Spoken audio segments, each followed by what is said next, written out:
زمانے کے وہ بڑے مشہور تھے، اے وطن کے سجیلے جوانوں میرے نغمے تمہارے لیے ہیں، اور اسپیشلی اس کو تو ہم لوگ بہت انجوائے کرتے تھے جو انہوں نے انڈیا کے لیے کہا تھا کہ جنگ کھیل نہیں زنانیاں بھی۔ اس وقت مجھے ابھی بھی اچھی طریقے سے یاد ہے کہ جب ہمارے صدر ایوب نے پہلی تقریر کی تھی اس کی جنگ شروع ہونے کی، انہوں نے کہا تھا، اور ان کے جو جملے تھے کہ بھارت نے ایسی قوم کو للکارا ہے جس کو اس کو اندازہ نہیں ہے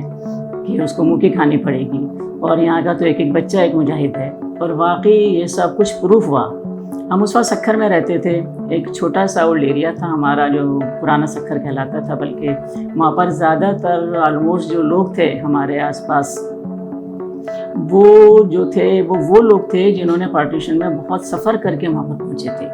اب اس وقت جب یہ جنگ کا آغاز ہوا تو آپ یہ سمجھ لیں کہ ایک ایسی جنونی کیفیت ان لوگوں پہ پیدا ہو گئی تھی کہ ایک تو ان کو یہ ڈر تو خیر نہیں تھا کہ ایز اے مسلم جو میں واقعی کہوں گی کہ جو ہم نے پڑھا تو بعد میں ظاہر اس وقت والی ایج گروپ نہیں تھی، کہ بالکل ایسا لگتا تھا کہ جنگ بدر کا اور اس کا ہو گیا ہے، کہ وہ لوگ سوچتے تھے کہ ہم سے کتنا بھی بڑا ہے کتنا بھی وہ ہے، لیکن جب اس وقت اللہ ہمیں فتح دے سکتا تھا اتنے کم لوگوں کے ہوتے ہوئے بھی، تو ممکن ہی نہیں ہے کہ بھارت ہمیں ڈیفیٹ کر سکے گا۔ ہمارا بچہ اس کے آگے کھڑا ہو جائے گا، اور پوری قوم اتنی متحد تھی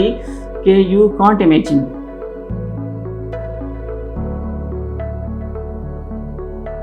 اور جو بچے تھے، ایک چھوٹا سا بچہ ہے کہ میں ابھی تک اس کی نہیں بھولتی، تو وہ کہتا تھا کہ باجی آپ ڈرے نہیں بالکل، میرے پاس غلیل ہے، مجھے غلیل دکھاتا تھا وہ، جو مجھے ابھی تک بھی یاد ہے کہ میں اس میں پتھر مار کے ایسے ماروں گا نا انہیں کہ وہ اندر آ ہی نہیں سکیں گے، وہ کیسے یہاں پر آ سکتے ہیں۔ اب دیکھیں جب بچے میں اس ٹائپ کا جذبہ ہو تو کیسے ممکن ہے کہ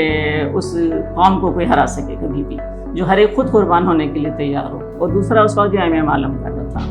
جس نے 1 منٹ میں 5 ہنٹر طیارے جو ان کے گرائے تھے، جو ابھی تک کا ورلڈ ریکارڈ ہے کہ کوئی اتنے کم ٹائم میں نا، اور پھر وہ خیریت سے واپس بھی اتر گیا تھا، کہ وہ جہاز ابھی بھی لاہور میں اس کا وہاں پر موجود ہے۔ اور ہماری جہاں کا اگر ہم اپنے سمندر کے اس پر آ جائیں تو ہماری جو آبدوز غازی کے نام سے تھی، اس نے تو ان کا حشر نشر بگاڑ دیا تھا، ایک آبدوز نے بھی صرف۔ تو اتنے تھوڑے سے لوگ ہونے کے باوجود، تو اگر میں سوچتی ہوں کہ اس کا بیک گراؤنڈ کیا تھا، صرف اللہ پر توکل اور ہمارا مسلمان ہونا صرف، اور اللہ کی مدد شامل حال،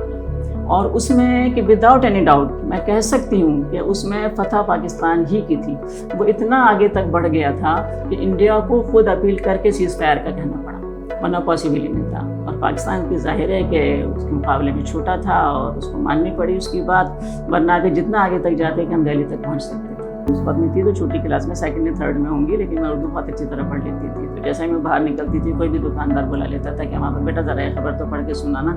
تو اس وقت ایک اس کی ہیڈنگ مجھے ابھی بھی نظروں میں گھوم رہی ہے کہ پاکستانی فوج نے جھمجھوڑیاں فتح کر لیا۔ اب اس وقت جو شور تھا کہ یقین کریں کہ آپ بھی اگر اس وقت ہوتی نا، کہ جو اللہ اکبر کی جو ابھی بھی میرے کانوں میں آوازیں گونج رہی ہیں، اللہ تعالیٰ شکر اللہ اکبر، تو مجھے تو سمجھ میں نہیں آیا کہ کیا ہے جھمجھوڑیاں کیا ہے۔ میں تیزی سے بھاگ کے گھر آئی، میں نے کہا امی پاکستانی فوج نے نا جھمجھوڑیاں فتح کر لیا۔ تو امی نے بھی کہا اللہ تیرا شکر ہے، دیکھنا ہماری فوج کہاں تک پہنچے گی آگے تک۔ تو اب یہ ہے کہ لیکن بہرحال اس کو بیچ میں روکنا پڑ گیا۔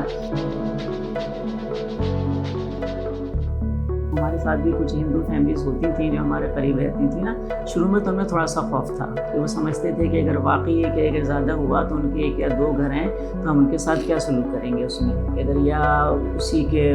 ایگریسو اگر ہم ہو جائیں ان کے اسی کے چکر میں، ان کے ساتھ کوئی زیادتی تو نہیں کریں گے۔ لیکن آپس میں ہمارا اتنا اچھا ماحول تھا، بعد میں ان میں یہ اعتماد پیدا ہو گیا کہ ہم ان کے ساتھ کوئی برا نہیں کریں گے۔ طریقے سے انڈیا میں ہوتا ہے نا کہ اس کو جلا دیتے یا پھر اس پر حملہ کرتے یا کچھ بھی، بلکہ وہ خود ہی خوفزدہ ہوتے تھے کہ صرف اس لیے کہ یہ گورنمنٹ مسلمس کی ہے، اور دوسرے پھر ہم لوگوں کے ذہن میں یہی بھی تھا کہ ایز اے مسلم کہ ہمیں زیادتی نان مسلم کے ساتھ نہیں کرنی ہے جو ہمارا مذہب سکھاتا ہے، اس لیے ہم لوگوں کے رویے ان کے ساتھ بہت اچھے رہتے تھے۔ اور ڈر وہ تو اسی وجہ سے نہیں تھا، زیادہ حالات بگڑے تو کیا ہوگا، کہ ان کو ممکن ہے ان کا بھی خواب وہی والا تھا پارٹیشن کے لحاظ سے جو وہاں پر حالات ہوئے، کہ وہی حالات تو یہاں تو پیدا نہیں ہو جائیں گے کہ ہمارے گھروں کو جلا دیں گے یا ہمیں مار دیں گے یا کچھ بھی کر دیں گے۔ تو وہ ہمارے یہاں تمام مسلم فیملیز ان کو اطمینان دلایا کرتی تھیں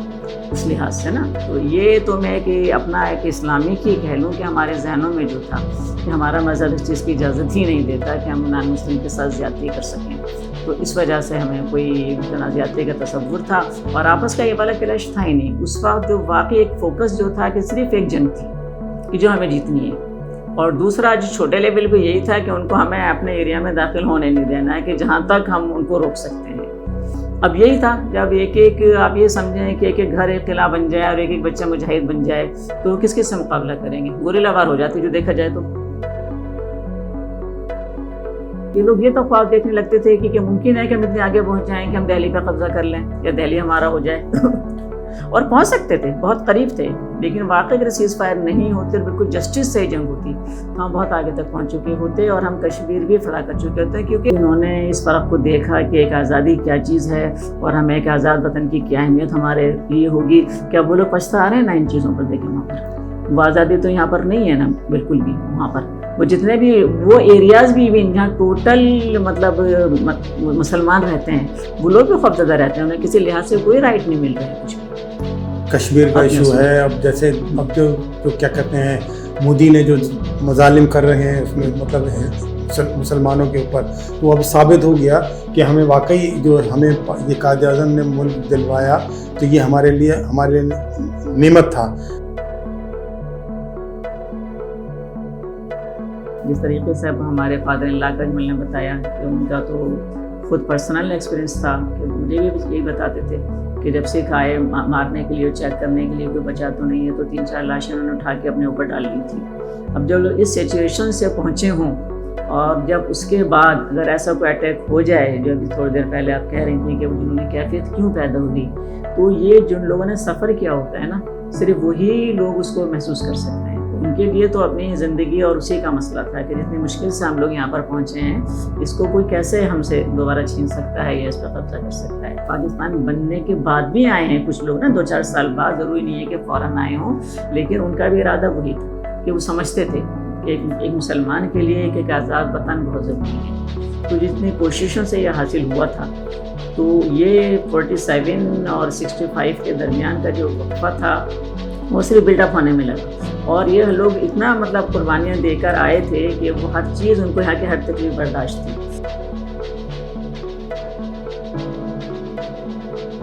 لوگ جو باشعور کا ہیں، جو ایجوکیٹڈ طبقہ تھا، وہ تو اتنا خوش نہیں تھا،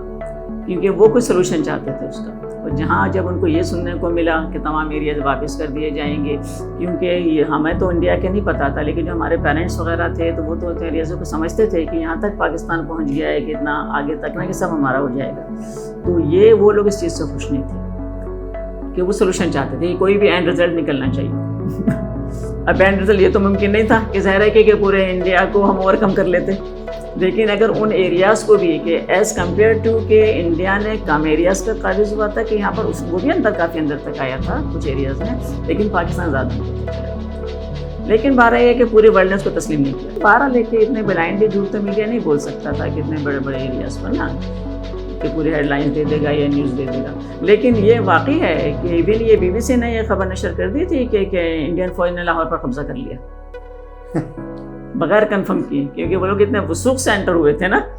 کہ صبح ہمیں جم خانے میں ہی ناشتہ کرنا ہے اور جس طریقے سے وہ بھاگے، تو اس میں فوکس اونلی بس 2 رہ گئے تھے، انڈیا اور پاکستان اور جنگ، باقی کسی طرح کسی کا خیال ہی نہیں تھا۔